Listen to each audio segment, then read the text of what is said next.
मैं हूं परवेज और आप देख रहे हैं हमारा YouTube channel discover the truth.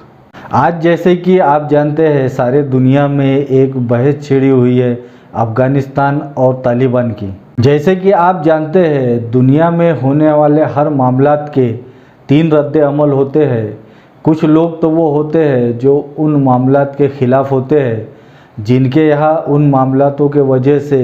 मातम पसरा हुआ रहता है। कुछ वो लोग होते हैं जो उस मामलातों के हक़ में होते हैं, वो खुशियाँ मना रहे होते हैं। और कुछ लोग वो होते हैं जो इन मामलातों पर अपनी नज़र बनाए हुए रहते हैं। क्या हालात हमेशा वैसे ही होते हैं जैसे दिखाई देते हैं, या उन हालातों में कुछ राज भी छुपे हो सकते हैं? आज हम यही सब जानने की कोशिश करेंगे। आपको वो मशहूर वाक़या याद होगा इमाम हम्बल का, जिसमें बताया जाता है कि उनके मुखालिफिन के ज़रिए से उन पर इतना जुल्म किया गया कि कहते हैं कि वो मार अगर किसी हाथी पर भी पड़ती तो वो चीख उठता। लेकिन इमाम हम्बल को उस वक्त उस मार से तकलीफ़ नहीं हुई, लेकिन जब उनके हाथों में दौलत लाके रखी गई तो वो रोने लगे और अल्लाह के सामने गिड़गिड़ाने लगे कि ऐ अल्लाह, इस आजमाइश से अब मुझे बचा ले। तो क्या ये सब इतना आसान हो सकता है कि जब सारी दुनिया ही करीब करीब एक मुल्क या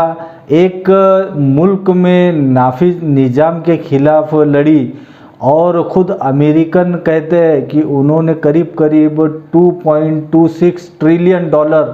सिर्फ उस निज़ाम को ख़त्म करने के लिए लगाया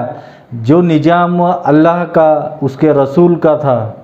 तो थोड़ा सा जल्दी से नज़र डालने की कोशिश करते हैं आज दुनिया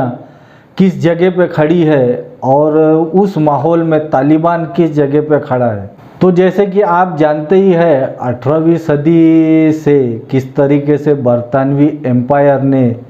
मुगलिया सल्तनत और खिलाफत उस्मानिया को तबाह और बर्बाद किया। ये सारा का सारा इस्लाम की शदीद नफ़रत और क्रूसेड का नतीजा था। इसका मतलब ये बिल्कुल भी नहीं है कि उस वक्त में जो मुसलमान मौजूद थे वो बिल्कुल ही मासूम, बेकसूर या बेचारे किस्म के लाचार लोग थे। वो किस किस्म के अय्यास, बदमाश और हुकूमत में बने रहने के लिए या हुकूमत हासिल करने के लिए किसी भी हद तक जाने के लिए तैयार थे। हिस्ट्री अगर पढ़े तो हमें यही पता चलता है बहुत कम लोग रहे होंगे जो उस वक्त भी इस्लाम का दर्द अपने सीनों में लिए घूमते रहे होंगे, लेकिन अक्सरियत का हाल यही था। हमने जाना था पिछले वीडियो में एलन एक्टिवियन ह्यूम के बारे में, जो बरतानवी एम्पायर का वफादार था और बरतानी एम्पायर में सिविल सर्विसेज में काम किया करता था। ये बरतानिया का वफादार एजेंट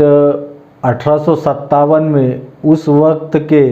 ब्रिटिश इंडिया के मेरठ शहर में तैनात था, जो आज के इंडिया में यूपी एक स्टेट है, वहाँ ये शहर आबाद है। और हमने पिछले वीडियो में ये भी जाना कि उसने उस वक्त के इंडिया में किस किस्म से डेमोक्रेसी के फ़लसफ़े को आम किया, और उसी ने उस वक्त में ऐसे लोगों की तलाश के लिए एक ऐसा सिस्टम बनाया कि उस सिस्टम से ऐसे लोग बाहर निकले जो उस वक्त में मौजूदा हालात के हिसाब से उस वक्त बरतानवी हुक्मरानों के वफादार तो हो, लेकिन वो अपने कौम के गद्दार भी हो, और जिस तरीके से बरतानवी हुकूमत चाहे उस तरीके से ये लोग काम करें, और जो लोग भी बरतानवी हुकूमत के मफाद को नुकसान पहुंचाने की कोशिश करें तो ये लोग उन लोगों के ख़िलाफ़ बरतानवी हुकूमत से पहले लड़े, उन्हें बदनाम करे, उन्हें जलील करे। उसने उस वक्त डेमोक्रेसी के जिस सिस्टम के बारे में तसव्वुर किया था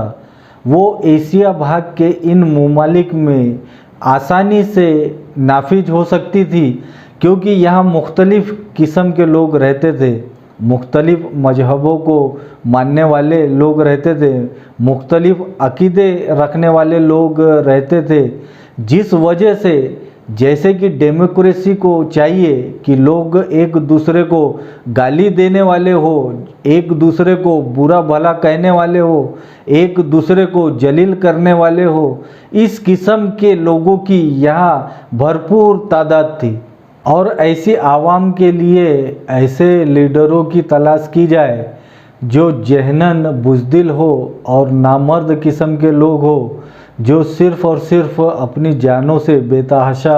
मोहब्बत करे, दौलत और ताकत के इतने लालची हो कि उसके लिए वो किसी भी हद तक जाने के लिए तैयार हो। वो लोग झूठे, मक्कार, बेईमान तो हो, लेकिन बरतानवी हुकूमत के वफ़ादार हो। वो चाहे आम लोगों में से हो, वो चाहे मजहब के ठेकेदारों में से हो। और अगर 19वीं सदी की अगर हम बात करें तो उसमें एक बरतानवी वफ़ादार एजेंट जिसका नाम थॉमस एडवर्ड लॉरेंस है, जिसे लॉरेंस ऑफ अरेबिया भी कहा जाता है,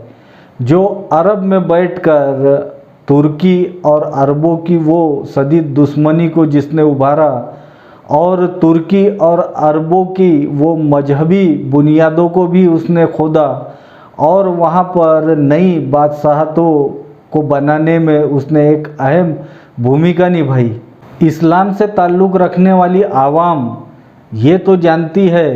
कि रसूल दो किस्म के होते हैं, एक वो रसूल जो फ़ी सबीलिल्लाह के रास्ते में काम करते हैं और दूसरे फ़ी सबीली शैतान होते हैं जो शैतान के लिए काम करते हैं और ख़ुद को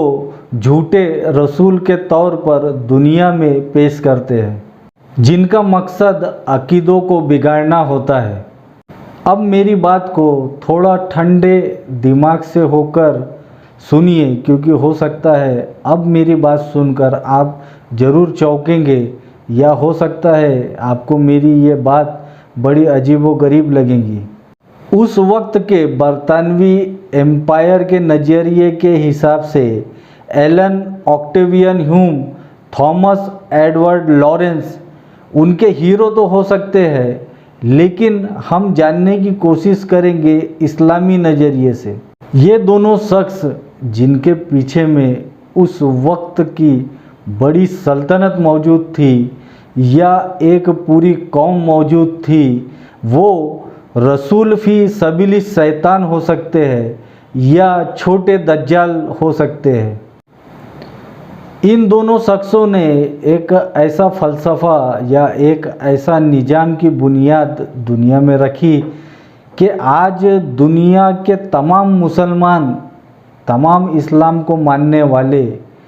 उस इस्लाम के रास्ते को भूल चुके हैं और उनके तसव्वुरात में सिर्फ़ ये दोनों ही रास्ते मौजूद है जिनकी दावत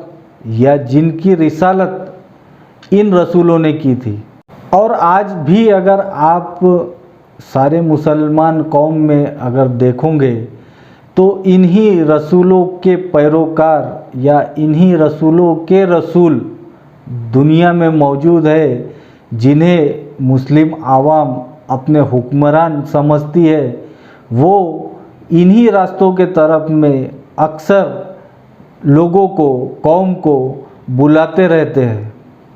और इन्हीं दज्जाली रसूलों के निज़ाम के दौर में आप देखोगे कि असल इस्लाम के अक़ीदों में जिस किस्म की बुराइयां पैदा हुई है वो आप जानते ही हैं।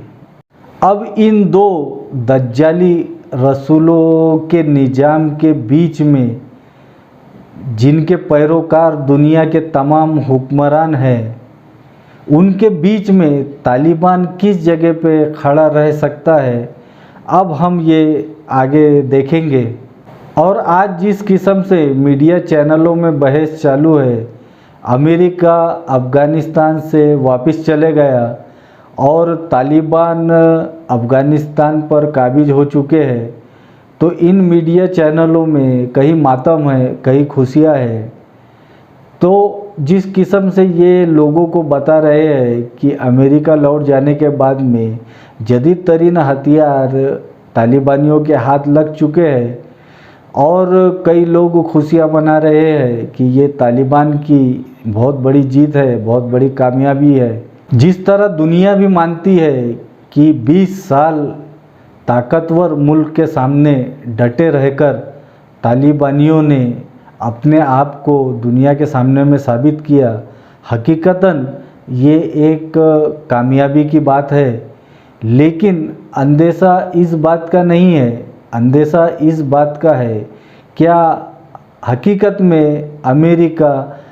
अफ़गानिस्तान से लौट चुका है या सिर्फ ये दुनिया को एक झांसा देने की साजिश है, या वो मुल्क जो अब तक तालिबानियों के ख़िलाफ़ काम कर रहे थे वो असल में तालिबानियों के दोस्त बन चुके हैं। आज भी मीडिया में ये खबरें चलते रहती है कि किस तरीके से अमेरिका अफ़गानिस्तान के पड़ोस में अपने सैनिकों की तैनाती कर रहा है। मुझे ऐसा लगता है कि जंग ख़त्म नहीं हुई, बस जंग का तरीका बदल गया। जिस तरीके से अफ़गानिस्तान में रहकर अमेरिकन को कई ट्रिलियन डॉलर का खर्चा आ रहा था, लेकिन आज जदीद दौर में युद्ध की लड़ाई की टेक्नोलॉजी भी बदल चुकी है। अब अमेरिका ने जो हथियार अफ़गानिस्तान में छोड़े हैं वो लोगों के लिए बेहतरीन हथियार तो हो सकते हैं, लेकिन जिस तरीके से हम जानते हैं कि वॉर की टेक्नोलॉजी जिस कदर आगे बढ़ चुकी है, अमेरिका भी उससे आगे बढ़ चुका है। अब उसे ज़रूरी ये नहीं कि वो अपने फ़ौजियों को, सिपाहियों को अफ़गानिस्तान में मौजूद रखे, बल्कि अब जो जदीद तरीन ड्रोन टेक्नोलॉजी दुनिया में ईजाद हो चुकी है, अमेरिका चाहता है कि कम से कम खर्चे पर उन्हीं मुल्कों के ज़रिए से जो इससे पहले तालिबानियों के ख़िलाफ़ अमेरिका की मदद कर रहे थे, उनकी ज़मीन से अपने ड्रोन हमले कर कर उन तालिबानियों को वो ख़त्म करें। इस बात को तालिबानी भी बहुत अच्छे तरीके से जानते होंगे क्योंकि उन्होंने अमेरिका के साथ 20 साल जंग लड़ी है और वो ये भी जानते हैं इस कामयाबी की असल वजह ये है कि उन्होंने जो अपने लीडरान की आइडेंटिटी छुपा कर रखी, उसी का ये नतीजा रहा कि वो 20 सालों तक अमेरिका जैसे ताकतवर मुल्क के सामने टिके रहे। और मुझे ऐसा लगता है कि आने वाले और 10 सालों तक तालिबानी अपनी आइडेंटिटी छुपा कर ही रखेंगे क्योंकि वो एकाएक अमेरिकन पर भरोसा नहीं कर सकते कि ये अमेरिकन चाल भी हो सकती है कि तालिबानी सारे के सारे मुल्कों में जाहिर हो जाए और जिस किस्म से आज अमेरिका के पास में टेक्नोलॉजी है वो उनके चेहरों को आइडेंटिफाई करे और बाद में उन पर वो हमला करे।